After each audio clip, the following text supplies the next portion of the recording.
আসসালামু আলাইকুম। কেমন আছেন আপনারা? আশা করি ভালো আছেন। দোয়া করবেন আমার জন্য।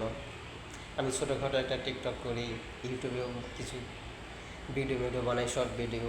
যদি ভালো লাগে আপনাদের শেয়ার করবেন। আমি আপনাদের কিছু কথা বলবো। আমার কখনো আশা ছিল না আমি বিদেশে আসবো। তো হঠাৎ করে জানি না,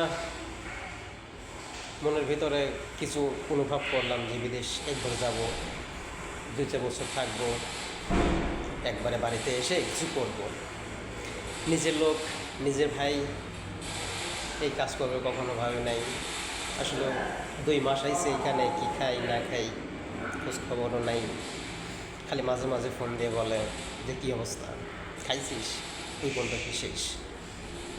আসলেও কত কষ্টে আছি। 2 মাস আইছি, কোনো কাজ কাম নাই, কিচ্ছু নাই, আজ দেবো কাল দেবো, এরকম দিনগুলো পার হয়ে যাচ্ছে।